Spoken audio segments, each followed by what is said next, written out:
All right, so today we are diving into a topic that doesn't always make the spotlight, the cons of being a project manager. Now, usually we talk about, the great things, leadership, you talk about growth, you talk about good salary, and all the, sunshine and rainbows. But sometimes this role, the project manager role, is like juggling flame torches while you are blindfolded. Imagine that, juggling flame torches while you are blindfolded. That's how difficult sometimes this role actually becomes. And that is the reason why we are talking about three cons of the project manager role, this job, right? So we are going to take a closer look at the real world challenges that we as project managers face on a day to day basis. So, what this is going to do is, if you are someone who is not in the field of project management, this can give you a good idea of whether you want to get into this field or not. Is this something that will be for you? If you're already a project manager, you might be facing all the three scenarios, situations, and stuff that we talk about. You might be facing less than them, you might be facing more than them. But this is our way of sharing the knowledge about project management and basically empowering the community. So, definitely share in the comments if you are able to relate to what we are talking about today, and if you have anything more that you would like to add. So, keep the comment section interactive, and I will always, as I keep saying, grab your coffee, settle in, and let's talk about what makes the project manager role tough. But then towards the end, I'll also talk about 7 reasons why I still think this is the best job out there. And the reason for that is, this comes from experience, practical experience. I manage projects for a living, so I know firsthand how this stuff works. All right, so quick introduction about me. I started my career in project management in the year 2011, and then there are loads of certifications that I have. I got myself the PMP about a decade ago, and then several other project management related certifications. I've been a speaker, mentor, consultant on several organizations listed here. A quick word about PMC Lounge. PMC Lounge stands for Project Management Certifications. But as you can see, the kind of topic that we are dealing with today, we are much more than just certifications, right? We want you to take you from a PMP aspirant to a certified PMP, and from certified PMP to an excellent project manager, someone who is at the top of their game, right? So that's the whole idea. And that is the reason why, in addition to all the conceptual videos about project management, you also get videos like these. You also get podcasts. You also get industry reports, so that you stay ahead of the curve. And if you are PMP certified already, you get into that exceptional zone, right? The alpha project managers, the top of the tops, right? So, PMC Lounge, you can always subscribe to stay up to date and follow the content that we have. We are also present on all the socials: Facebook, LinkedIn, Twitter, and we also have Telegram and WhatsApp groups that you can consider joining. All right, so the agenda for the day, we will talk about three cons of being a project manager: dealing with disputes and conflicts, ownership and accountability, and immense pressure. But as promised, I will also share 7 reasons why you should be a project manager, right? So I'll flip the coin. I'll share 7 reasons why project management is actually a fantastic career. And that way, you will walk away with a realistic but a balanced view of what this role is all about. So let's start off with dealing with disputes and conflicts. So let's start with conflicts, right? They are inevitable. Wherever you have people, you will eventually have disagreements. So it could be over resources, it could be over project timelines, or even whose idea is better, right? So if you have three engineers and you give them a problem to solve, they can come with four different ideas. Three engineers, but four different ideas, right? And then they might even argue on whose idea is better. On projects, these conflicts are pretty much inevitable. So think about your school or college group project, right? Remember when one person did all the work and everyone else, they still got the same grade. Just one person did all the work, but everyone got the same grade, right? So that is conflict right there, because the person who did all the work might not feel thanked enough, might feel that others didn't do enough, and that could be a seed of conflict right there. Now, as a project manager, you need patience, but at the same time you also need diplomacy goes a long way when it comes to project management, right? And you need that to resolve situations like these. You cannot just say, you guys can go ahead and figure it out yourselves and walk away, right? So if you have, like, as I mentioned in my previous example, if you have three engineers who come up with four ideas to solve a problem, you cannot just say, you guys can decide amongst yourself and walk away, right? That is not how it works. You are the referee here, but obviously you don't have the whistle, unfortunately. But your role is to listen to all sides, find some common ground, and guide the team back on track. A lot of people tend to think that, it's more of an autocratic way of solving thing. If you are looking at three engineers with four different ideas and you listen to all of them and you say, idea number two is what I will pick, that's not how it works. You have to find a common ground, but at the same time, you are, as a project manager, are the one who has the bigger picture, who knows the vision, who knows the goal, who knows why we are delivering the project. And that is how you will connect those four ideas to the vision, to the goal of the project, right? And whatever idea that aligns the best is the one that you should, kind of not select autocratically, but kind of push forward and say, this is the vision of the project. And I think out of these four ideas, idea number two is the one that aligns with the goal that we have of the project. And very likely, if you are able to persuade the other engineers about the vision and goal of the project and why you think so, they are going to agree with you, right? So you, as a project manager, cannot obviously walk away, but also have this responsibility to make sure that the high level view of the project that you have, that others might miss, right? That is something that you help others to see. And whenever situations like these arise, you do whatever that is the best for the project. Now, the tough part is that all of this is time consuming and all of this is extremely stressful. So instead of focusing on the deliverables of the project, you might be spending hours just smoothing over disagreements that people may have, right? But here's the truth: conflict resolution is not a distraction from project management, right? So when you think about conflict resolution, don't think of it as a distraction from project management. I would argue and say that it is project management. It is your job as a project manager to resolve conflicts. So whenever conflicts arise, whenever you are in this position where you have to resolve conflicts, where you have to, act like a referee without a whistle, don't think that, I'm working on all these conflict resolutions and it's such a distraction from project management. As I said, that is project management, because it is a lot to do about people, right? Project has a lot to do with people. It is people management, and people will have conflicts. So your job as a project manager is to ensure conflict resolution is taking place.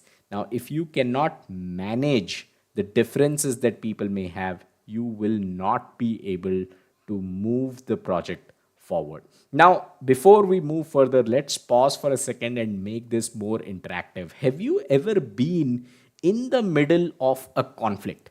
Maybe a work meeting, maybe your school, your college, if you're someone who's still in college or school, right? In your college group, have you ever had a conflict, and were you ever involved in basically making sure that the conflict is resolved? Definitely drop a quick yes or no in the chat. And if you are feeling brave and watching this on replay, share in comments what exactly happened. Did you manage to play the peacemaker, or did it turn into an episode of a Netflix drama? Let me know. I would love to hear your stories, and I bet others in the chat will be able to relate to it too. All right, let's talk about con number two, and that is ownership and accountability. Project managers are accountable for success, but also for the failure of the project. You are the captain of a ship. So even if a crew member made a mistake and the ship crashes, who does everyone blame? The captain. That's exactly what it's like for project managers. If projects fail, the blame is on the project manager. If the project succeeds, project manager is someone who will get his or her due, but project manager is also someone who will then relay that success and that due to the project team, right? So we are accountable for success or failure. If a vendor, as an example, if a vendor misses a deadline, right? If the budget runs over, or if the requirements were not captured correctly, you might not be the person who is doing all of this, right? You, a vendor missed the deadline, you did not as a project manager, right? The budget of the project ran over because the engineering hired two more engineers. The requirements were not captured properly because the system analyst was not able to do his or her job to convert business requirements into system requirements. So you might not be the single person who is at fault here. It is something that affected the project because of someone else on your project team, but you as a project manager are the one who is going to get tough questions because you are the one who is accountable. Now this accountability is also going to stretch across all the project constraints, your scope, your budget, your deliverables. You are responsible for making sure all of these puzzles fit together. So it's a lot like juggling while someone keeps throwing you extra balls. So you're already juggling with five balls, and someone keeps throwing you extra balls from all sides, and you have to keep juggling, right? There is a very little room for error, and that's the trickiest part in the project manager job role. If you missed a calculation, or if you had maybe an oversight, it can snowball into major project issues very quickly, just like that. This is why strong planning, constant monitoring, and proactive communication are essential for project managers, right? This is why we say planning is the bread and butter of project management. This is why we have daily stand-ups, or weekly project management meeting, project meeting, or whatever. And this is why project managers are required to follow up with the teams proactively, just to make sure that, because they are accountable, they have the ownership, and just to make sure that we don't miss we don't miss something, and it is going to snowball into something really big later on. So that is the reason why project managers do what they do. A quick reminder about our PM 101 training session. It's a free 1.5 hours training video. The link is in the description. It's a legend. If you have already seen it, share it with someone who wants to get into project management, right? This is the gateway to the world of project management. Link in description. Let's talk about con number three, and that is immense pressure. Ask any project manager, and they will tell you, this job has a lot of pressure, right? So we cannot,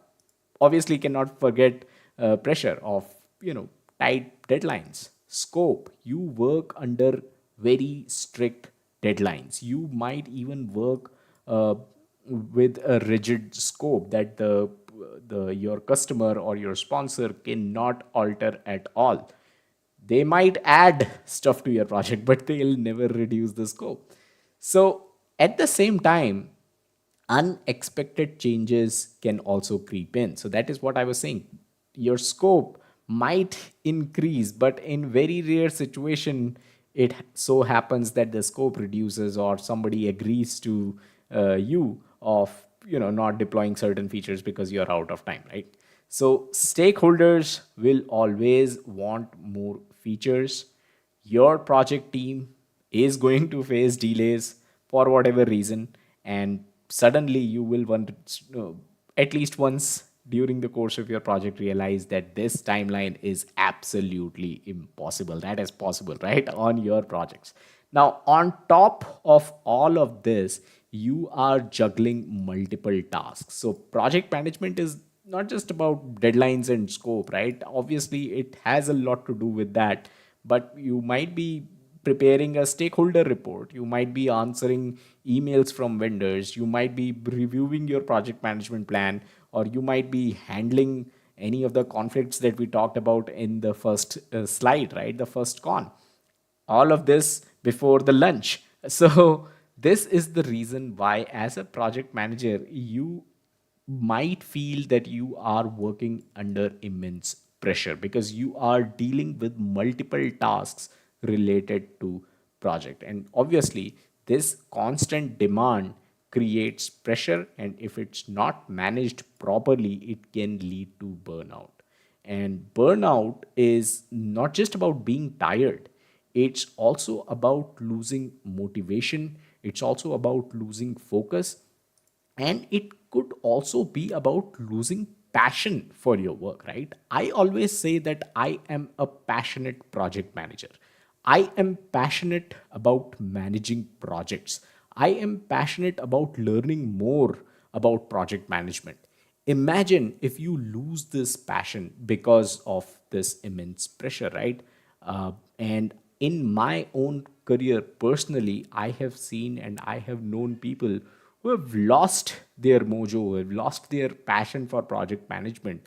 Maybe they really liked the field when they came in or when they looked from the outside, but when they came in, when they realized what it takes, they just lost the passion for it and they went back to the technical side of things. They went to some other domains because they thought, this is not something for them.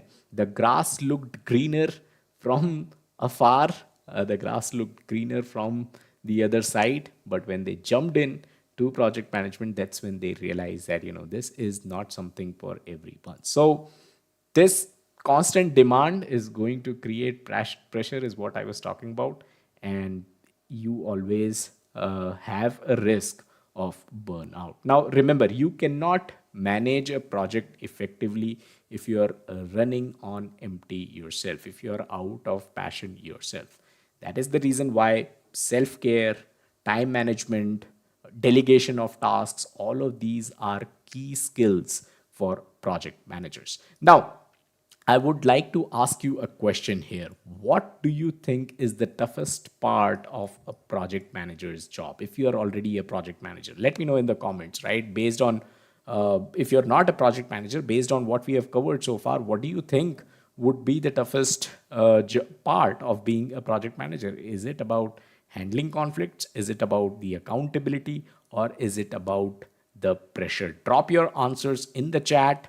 And if you have something more that you would want to add to your answer, definitely drop a comment and let me know. I would love to hear what you have to say about this. All right, one more quick thing before I talk about the 7 reasons why project management role still rocks.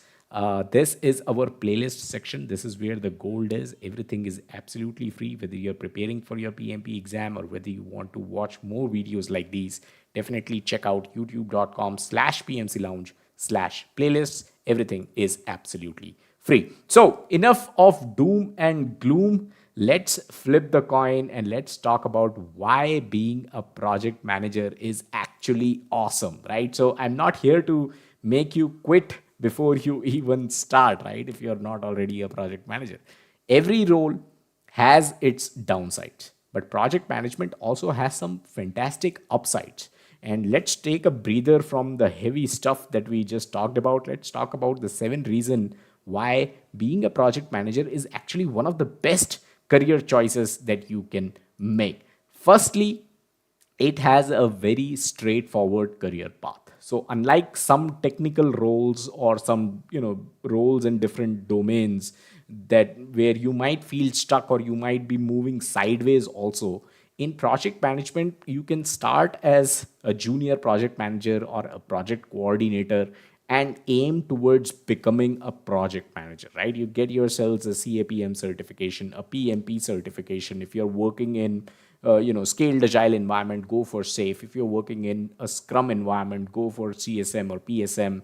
If you're working in a hybrid sort of environment where all kinds of agile methodologies are being used, then go for something like PMI, ACP, right? So there are a lot of certifications out there that you can go for. Move into project management and then try to move into senior roles, but try to get into program management, right? Go for PGMP maybe. Try to find out what it takes to get into program management.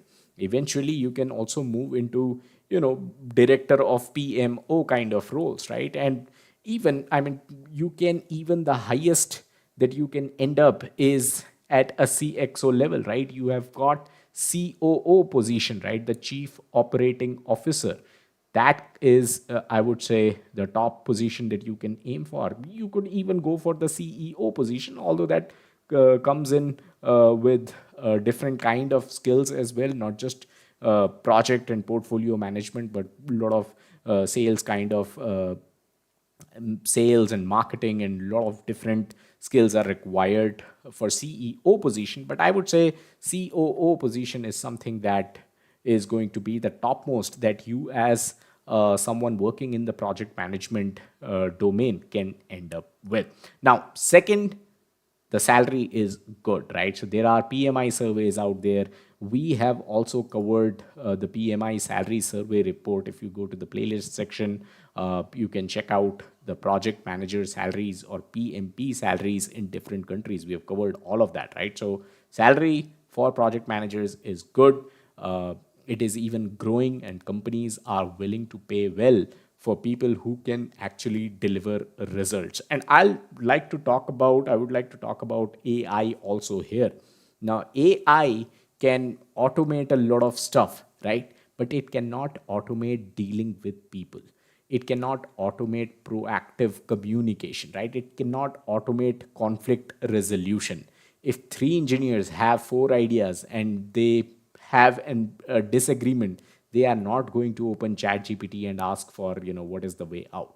You need another human there, and that is where this generalist role of project manager is going to be extremely useful, right? So good salary, and then this is a growing industry. Third, you get to choose your industry. So whether it's IT, healthcare, construction, finance, or even non-profits, project management skills are transferable everywhere. And that is also one of the reasons why PMP is not a industry specific certification. PMP is not an IT certification, right? PMP is not a construction certification. It is industry agnostic. You can come from any industry, get yourselves the PMP certification, and become a professional in project management. Now, fifth, or actually fourth, no 2 days are the same. So every project is unique.